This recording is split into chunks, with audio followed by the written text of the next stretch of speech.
من الشيطان الرجيم بسم الله الرحمن الرحيم الحمد لله رب العالمين الرحمن الرحيم مالك يوم الدين إياك نعبد وإياك نستعين اهدنا الصراط المستقيم صراط الذين أنعمت عليهم غير المغضوب عليهم ولا الضالين آمين.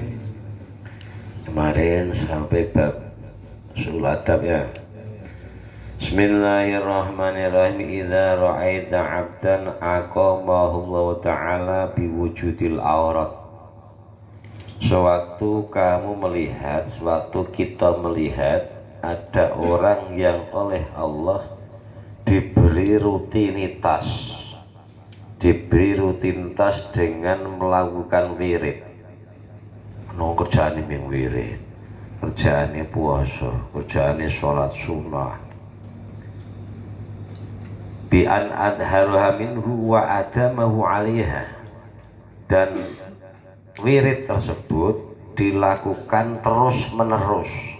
Mulane kita kan dilatih tiap sholat kan wirid, la ilaha illallah, wirid Allah itu latihan.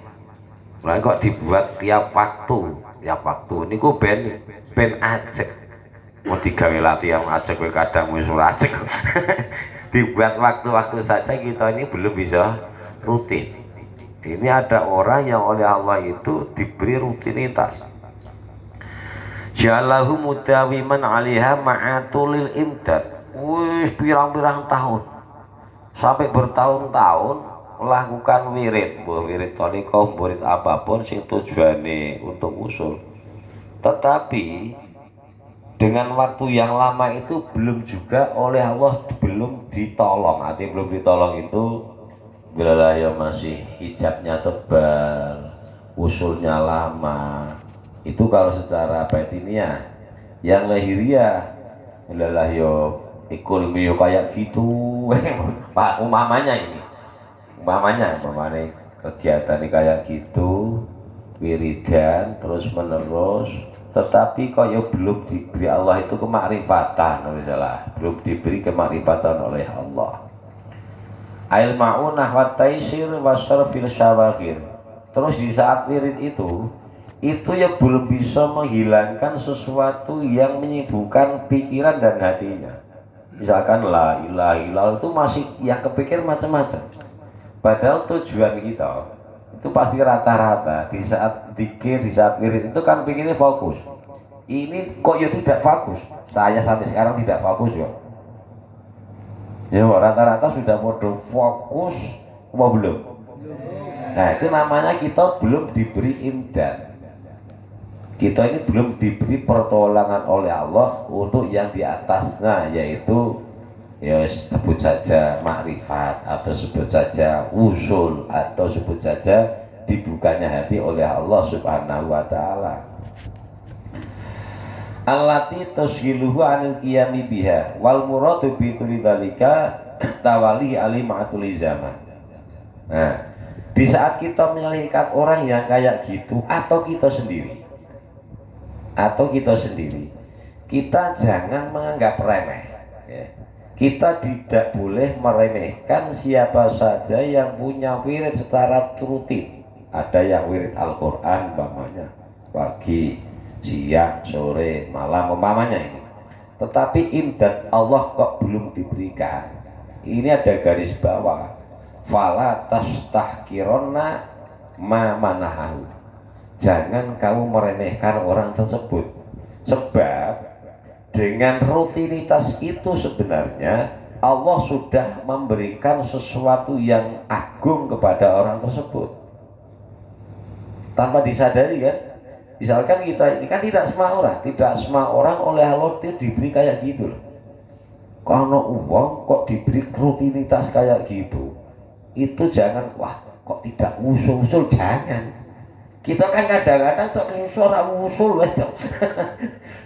jangan, udah yang penting kerjakan. Atau di saat melihat orang lain pun jangan, oh kok cuma kayak gitu, jangan.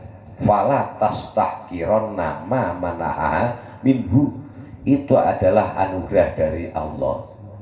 Dan ini contohnya lagi, ada orang kok kayak pakaian, mohon maaf, kayak pakaian, kita contoh pakaian. Ini apa tuh? Pakaian. Pak Ayar ngaji kan rodok suwi, udah berapa bulan? Kok belum bisa-bisa? Jangan diremehkan. Dengan datang ke majelis ngaji, ya, dengan datang majelis ngaji itu sudah anugerah. Iya benar.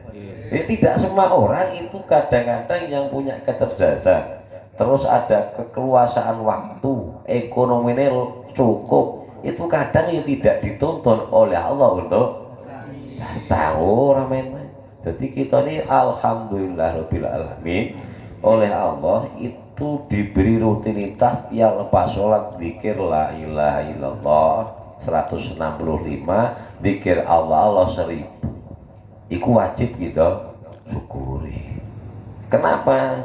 Ano alasannya? Li'annaka lam taru alaihi syamal arifin. Kita kan tidak tahu tanda-tanda orang makrifat itu bagaimana. Mau tahu gitu? Orang makrifat itu yang tahu ini belum tentu. Makanya kita tidak boleh meremehkan dengan siapa saja. Sebab kadang-kadang orang itu sudah diberi kemakrifatan oleh Allah, tetapi kita tidak tahu, atau orang tersebut juga tidak sadar diberi kemakrifatan oleh Allah. Sebab makrifat billah ini memang sesuatu datangnya itu dengan fuj'ah, sesuatu yang mengagetkan, yang mengejutkan. Kenapa? Supaya orang itu nanti tidak mengakui berkat wirid saya makrifat, berkat ibadah saya tidak. Datangnya itu fuj'ah, datangnya kemarifatan itu sesuatu yang menghimpit kadang-kadang. Jadi baru sadar. Contohnya gini, orang yang diberi oleh Allah ujian, awal-awalnya ujian itu dirasa berat, enggak? Tetapi setelah lama-lama dibuka oleh Allah, makanya anak ujian, misalkan diuji oleh Allah, itu jangan malah kita ngelokro, itu jangan. Ini rata-rata kita ini sekedar diuji kan malah males deh. Sholat males, wirid, kumpul, mangan.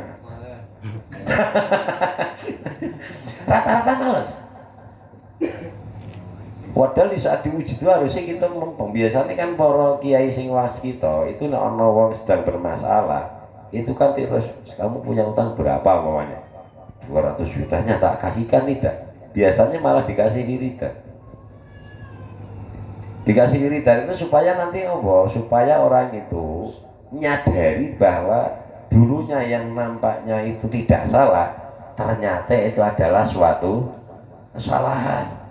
Itu barokahnya wirid, barokahnya aurat yang salah. Orang yang sudah tahu, oh ini salah saya, ini kekurangan saya, ini salah satu dari kemakrifatan. Jadi salah satu kemakrifatan itu tahu diri kita, tahu diri. Selama ini kan nyalahke orang lain, pernah nyalahke dia, kan berat nyalahke dewa itu, tidak mau membela diri. Kita tuh senangnya membela. Tidak mau kita menyalahkan diri sendiri. Kalau sudah sadar, terus sampai pengakuan kepada Allah, oh iya ya. Nah, akhirnya kan dengan musibah yang diberikan itu terus bisa nyadari. Terus akhirnya malah syukur dengan musibah tersebut. Alhamdulillah, seandainya tidak ada kejadian itu, mungkin saya masih buta dengan Allah Subhanahu wa ta'ala. Lah sadar kayak gitu, namanya sudah salah satu makrifat. Ojo disepelek kayak gitu. Jadi orang-orang yang punya rutinitas ibadah apapun bentuknya itu adalah sudah mendapatkan anugerah yang agung dari Allah Subhanahu wa ta'ala.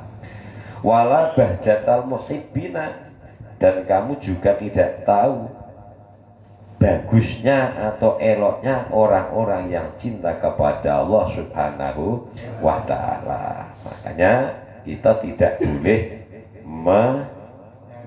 meremehkan. Ada orang ahli jamaah, ojo sekali kita remehkan. Wah, kita saja kadang jamaah sehari sekali saja belum mampu kok.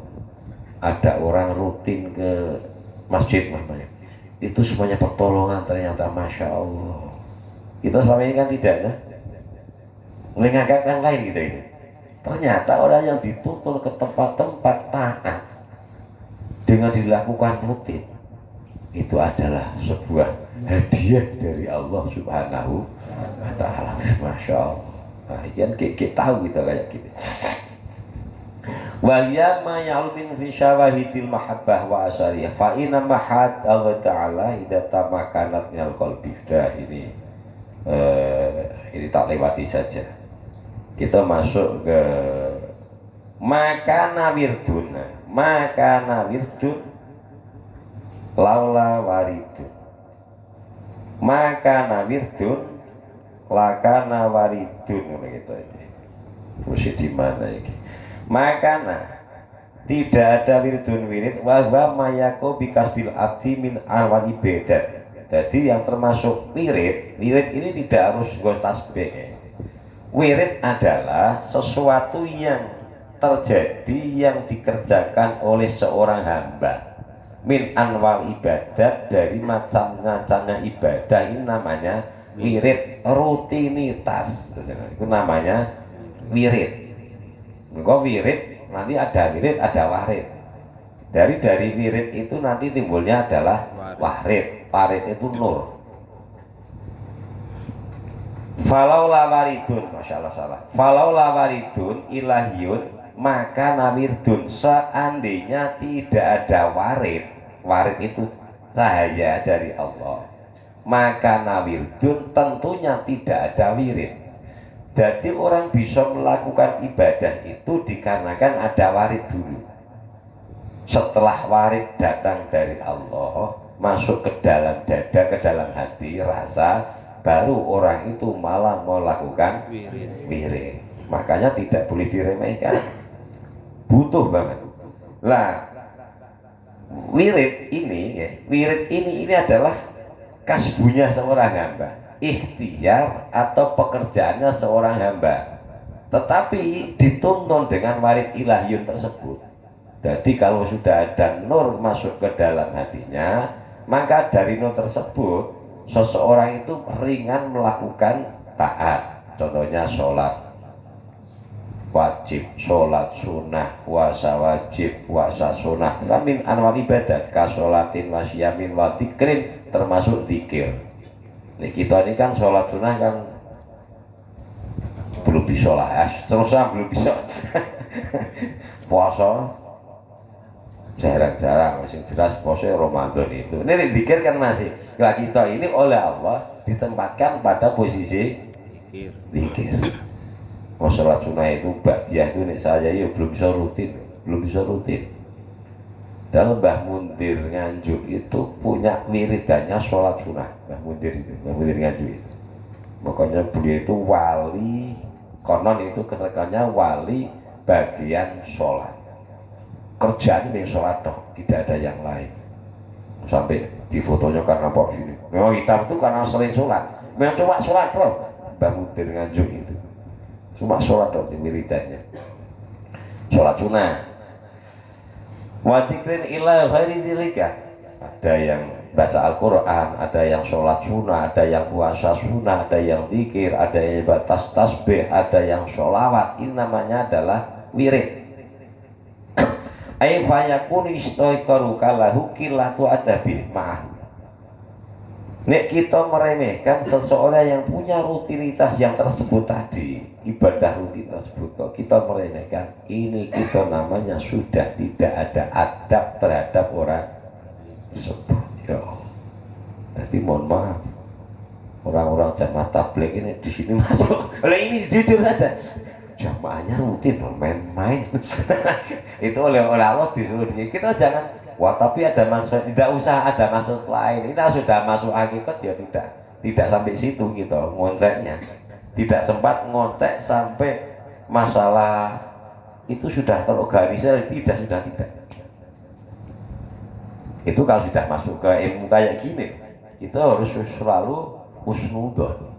Ada orang ahli jamaah, ada orang ahli puasa, ada orang ini sudah ada keistimewaan tersebut. Masa aku ahli jamaah untuk kat masjid ya. Berapa kali masjid? Tiap waktu tuh? Pada mboten iki ora apa-apa ning kan sering. Maka wajah kan putih dia. Oh memang putih soalnya. Saya yang putih. Nek kula mau jamaah terus iki ora putih umpamane dasar iki kok. Malah qillatu adabi awal hasilu ana ibadallah al mahsusina yang qasimuna qismain. Sebab ini hamba Allah itu hamba Allah yang khusus ini. Hamba Allah yang khusus itu dibagi menjadi dua kelompok. Lagi ada yang masuk pundak di sini. Kalau tidak di sini berarti kita bukan orang khususnya Allah.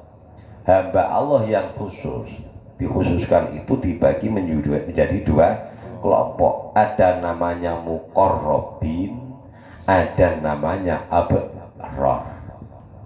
Nah, ini orang-orang khususnya Allah ini. Ada muqarrabin, ada abrari. Muqarrabin itu siapa? Fal muqarrabuna humul ladina akhadhu an hududihim wa iradatihim qamu bi huquqi rabbihim ubudiyatan lahu wa talaban limadatihi.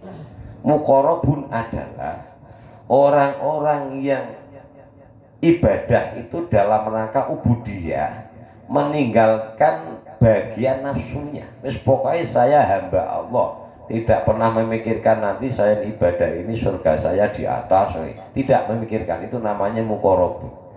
Jauh dari hatinya itu bagian-bagian untuk dirinya. Ini sudah masuk ke dalam golongan inna sholati wa nusuki wa mahyaya wa mamati lillahi rabbil. Wis pokoknya segalanya untuk Allah. Itu muqarrabin. Kita ya inna sholati wa nusuki wa mahyaya wa mamati rabbil alamin. Ini diucapkan saja kan gitu. Nah, sudah jauh dari kepentingan nafsunya. Ini namanya muqarrabin. Wa haula'i humul arifun wal muhibbun. Nah, orang-orang yang ibadahnya sudah model kayak gini, ini namanya orang-orang tergolong makrifat dan orang yang mahabbah terhadap Allah Subhanahu wa ta'ala. Nek kita kan misalkan kerja ibadah, umpamanya ya kerja ini kita nih, terus nggo anak. Ini harapan kita nanti anak itu sudah bisa balas kita. Kan ono bagian untuk diri kita. Bagian kita dari anak saja masih ada. Belum merdeka kita ini. Nek orang muqarrabin ini tidak. Orang mikir surga, orang mikir widodari, orang mikir buah-buah nang swarga, tidak pernah dipikir. Ini muqarrabun dan muhibbun. Pokoknya ibadahnya hanya dalam rangka mencari ridho Allah Subhanahu wa ta'ala. Makanya ibadah lahirnya biasa tidak nampak. Jamaah ya kadang tidak pernah, sholat kadang-kadang ya tidak dinampakkan, tetap sholat ini tidak dinampakkan. Wal abraru humul bakuna ma'akhudzi wa iradatihim wa qumu bi adatin tama'an fi jannatihi. Nah, karo golongan abror itu adalah masih mikir kepentingan dirinya. Ini abrorin. Maka kita nek donga kan watawafana ma'al abror. Abror itu apik iki ora jadi sepele iki. Walaupun ibadah itu dalam rangka kepentingan dirinya, misalkan kita sedekah, misalkan kita apapun, itu ada harapan oleh Allah dibalas dengan pahala dan Allah balas dengan surga. Ini masih golongan orang-orang khususnya Allah Subhanahu. Lumayan berat. Ini masih termasuk kalau ini namanya abror. Wa tama'an fi jannatihi wa haraban min narihi. Boleh melakukan kesalahan, melakukan maksiat, saya dihukum oleh Allah supaya saya tidak dimasukkan neraka, saya tidak mau maksiat. Karena saya mikir dirinya, masih mikir tentang keuntungan dan kerugian dirinya. Ini golongan abrar. Wa kullu wahidin minhum mamdudun fi maqamihi. Ya mamdudun fi maqami alladzi wa bimadadin ilahiyyin. Nah, kedua golongan ini yaitu muqarrabin, arifin atau muhibbin, dan yang kedua yaitu muqarrabin namanya muhibbin atau arifin ya nama lainnya. Yang kedua abror yang masih mikir kepentingan dirinya. Kedua-dua golongan ini adalah masih dalam pertolongan Allah, di dalam Allah menempatkan kepada dua golongan ini. Alhamdulillah, seandainya kita masuk di dalam salah satu dari dua. Saya pun tidak tahu yang masuk golongan pertama siapa, ya tidak tahu. Yang golongan kedua saya juga tidak. Kita diri saya tidak tahu kok saya di mana. Apa tahu gitu? Ya tidak tahu, ini kita tahu ya malah lucu. Jadi semuanya sudah punya pos masing. Wes. Pokoknya gini wis, mohon maaf. Jangan terus sore kok orang usul-usul, jangan hilangkan rasa itu. Nanti kok mikir usul-usul, selamanya tidak akan usul. Terus pokoknya itu kerjakan. Mas kita taat kerjakan, waktu ini taat, waktu ini wirid, kerjakan saja. Nanti Allah sendiri dari tempat abror ini, seandainya Allah berkenan, nanti akan diangkat. Yang angkat siapa? Allah, bukan karena wirid kita, bukan karena usaha kita. Tugas kita sudah jelas ya, jelas ya. Jadi rasa bingung. Wes pokoknya kita itu dikasih oleh Allah untuk taat, ikuti perintah, menjauhi larangan, itu saja. Itu saja, wes itu dipegangi itu. Kalau masih terus menerus sampai mati di situ, wes itu sudah keuntungan yang besar. Sebab kullun numiddu haula'i wa haula'i min ata'i rabbik. Kedua golongan inilah golongan yang mendapat pertolongan Allah Subhanahu wa Ta'ala. Ya sekarang kita belum tahu besok gimana. Bisa saja sebulan lagi kita sudah tidak melakukan aktivitas wirid, bisa saja. Thariqah itu tidak mudah. Banyak yang gagal perjalanan, ya banyak kok. Banyak yang gagal itu. Misalkan sudah wirid sudah la ilallah, terus tidak wirid lagi kan gagal. Wiridnya saja gagal. Umurnya sampai ke atasnya. Iqtada ma'hual qiyam bihuqi taibalakum wa ila dalika asyara biqalihi. Nanti yang selanjutnya minggu depan baru akan tahu kita itu oleh Allah diposisikan di mana. Seandainya tidak ada di dua tempat ini, wah ini sing kira mikir. Seandainya tidak ada di dua tempat ini, wah kita harus sedih harusnya. Kok saya tidak ada di salah satunya? Iki harus dipikir ya. Jadi nanti memang ada orang yang oleh Allah itu ditugasi kaumun aqamul haq likhidmati. Ada Allah itu menciptakan sekelompok orang sing ditugasi memang untuk khidmah, melayani Allah. Ada yang oleh Allah itu ditugasi mencintai Allah. Sudah toh. Orang sing tugasi mencintai, ada yang tugasi melayani. Milih nopo rasa milih pokoknya wae. Allah beri tugas khidmah. Nanti seandainya Allah beri tugas mencintai sudah sudah tugas kita selesai sampai di situ. Tidak disuruh muncak sampai yang dua dalam yang kita pening enggak. Enak kan? Benar. Kita tuh tinggal kayak gitu. Nanti Allah sendiri yang akan menempatkan kita di posisi masing-masing. Wallahu a'lam bishawab. Alhamdulillah. Ada pertanyaan boleh?